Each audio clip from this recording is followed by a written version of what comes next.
Halo semua, perkenalkan nama aku Utari Angela Ketaran.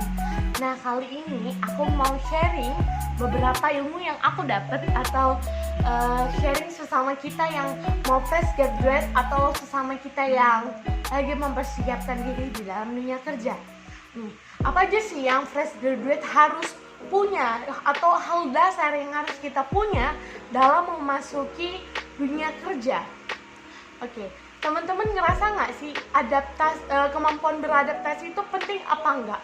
Kan bisa sih kemampuan adaptasi itu mengalir aja, atau bahkan ada yang berpikir kemampuan beradaptasi itu kan kayak ospek tuh, kayak baru masuk sekolah ada ospek yang fungsinya kita kenal siapa teman kita, di mana sekolah kita, apa kayak gitu ya kemampuan beradaptasi?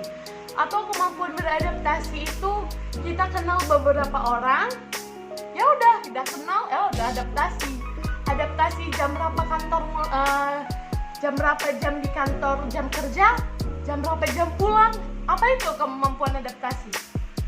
Enggak ya teman-teman, enggak kayak gitu kemampuan adaptasi.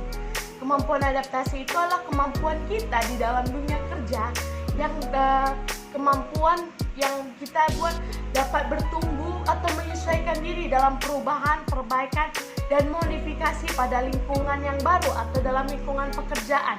Jadi kalau kita beradaptasi, kita bisa mengikuti pola kerja dalam perusahaan itu, atau kita bisa mengikuti gimana cara kerjanya, alurnya, pokoknya cara komunikasinya, semua kita pelajar atau berusaha mengenal gitu. Jadi sehingga kita di sana nggak capek. Pernah nggak sih teman-teman dengar kayak baru 3 bulan bekerja dia berhenti karena capek, atau kayak bisa dibilang kayak udah 3 bulan dia berhenti karena capek di bawah tekanan. Nah, itu dia belum beradaptasi secara penuh.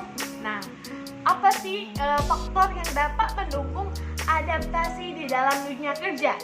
Yang pertama, motivasi dari dalam.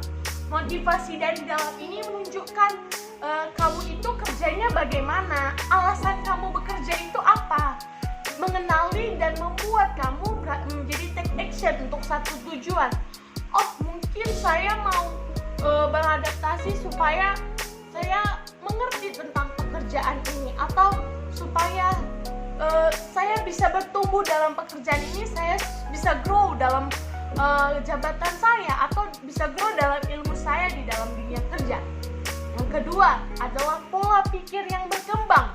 Mau belajar terus, memperbarui diri, menambah skill, sangat membantu kamu di dalam dunia kerja.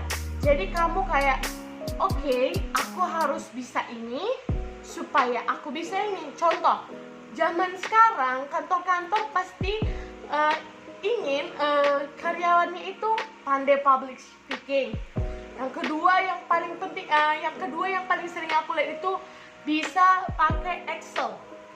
Teman-teman, mungkin kita bisa Excel yang sederhana, yang sering kita buat di kampus atau di sekolah, buat tabel, ngisi angka-angka doang. Nah, sebenarnya Excel itu kan ada lebih banyak lagi rumus-rumusnya. Nah, jadi kalau skill kamu bertambah nih, aku bisa Excel gitu, aku bisa A, B, C, D, F, G, value kamu makin tinggi gitu. Orang merasa, wah, dia berguna, maksudnya gimana ya, wah, dia nilainya tinggi banget gitu. Jadi kayak banyak tuh orang, aku pernah dengar gitu kan, satu orang bisa mengerjain 4 pekerjaan. Nah, perusahaan suka gitu sama orang kayak gitu. Berarti kan kita memiliki kemampuan adaptasi yang tinggi. Kita tahu perusahaan kita butuh ini dan value kita cocok dengan perusahaan ini. Mungkin kita bisa menambah tambah satu lagi seiring dengan pekerjaan kita gitu. Yang ketiga adalah agility atau kemampuan adaptasi dengan cepat. Cepat melihat peluang, cepat bertindak, cepat berpikir, dan cepat berproses dalam adaptasi. Ini yang aku bilang tadi, cepat melihat peluang di dalam, misalnya kamu udah bekerja, kamu tahu nih, oh ternyata perusahaan ini lagi bertumbuh dan membutuhkan kemampuan social media management. Apalagi kita nih anak-anak muda yang kenal dengan teknologi, pasti kita bisa, oh Pak saya bisa nih social management, kita lihat peluang, oh kamu bisa gitu. Jadi kayak kita dapat menjual kemampuan kita itu, jadi orang melihat diri kita lebih bernilai gitu di dalam dunia pekerjaan. Terus apakah proses adaptasi itu cepat? Kita semua tahu proses adaptasi itu nggak cepet-cepet banget ya, kayak baru 2 hari masuk kerja langsung bisa gitu. Enggak, memang semua orang tahu, tapi dengan tadi ada kemampuan agility, kita cepat belajarnya gitu. Apalagi kita tahu kan cara belajar kita di sekolah dan cara kita di kantor tuh pasti beda. Contoh yang pertama, cara belajar di sekolah.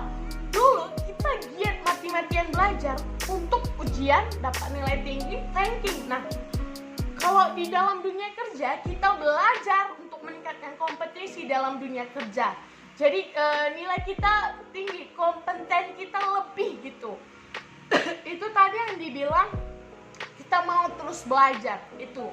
Yang kedua lingkungan pertemanan. Kalau di sekolah cenderung individu berteman sedapat mungkin. Ya kadang kita milih-milih gitu. Aku mau teman sama si dia aja.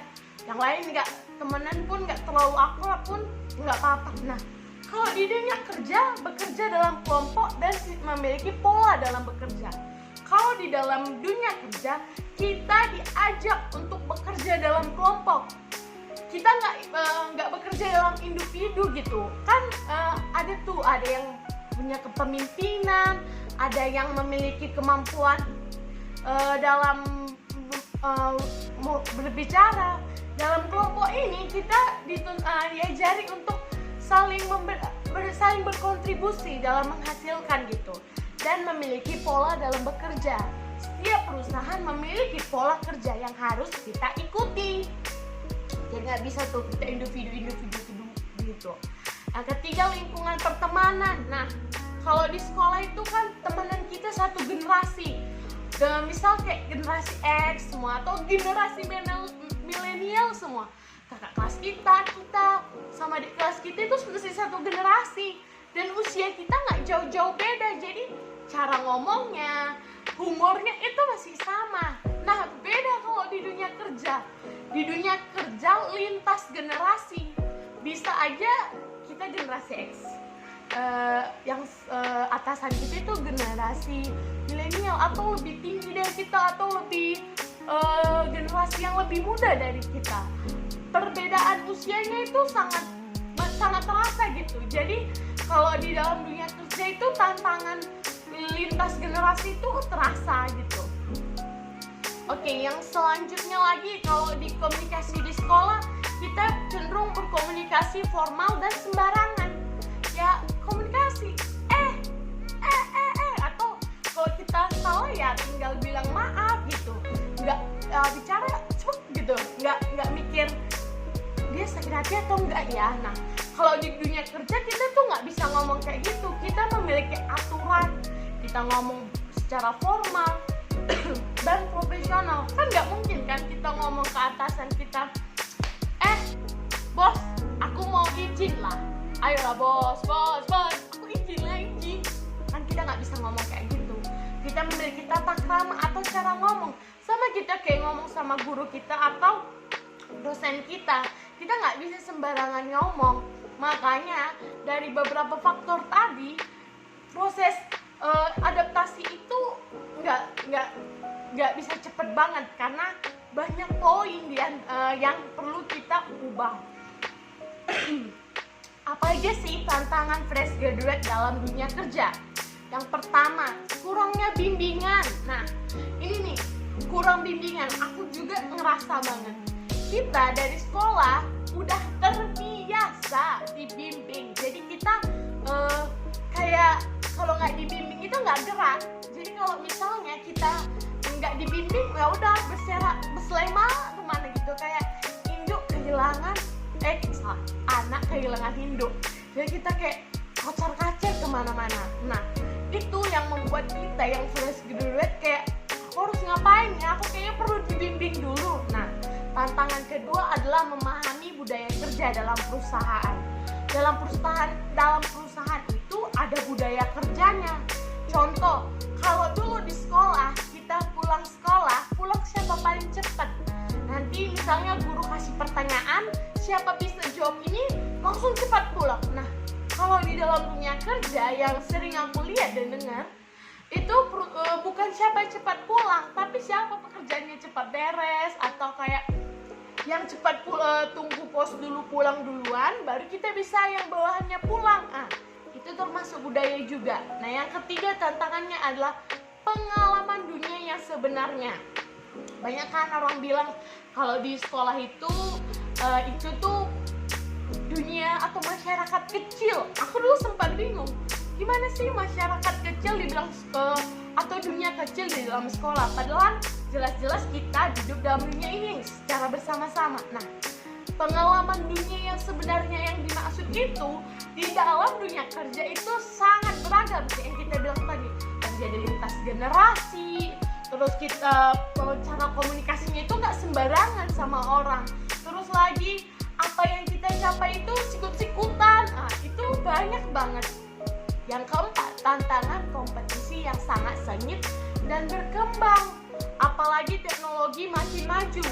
Kita udah belajar ini A, tiba-tiba ada lagi kemampuan B, ada lagi kemampuan C. Apalagi sekarang lagi gencar-gencarnya teknologi sama digital marketing. Nah, kita dituntut berkembang. Itu tadi yang mau terus belajar. Makanya semuanya saling mengikat gitu. Maka dari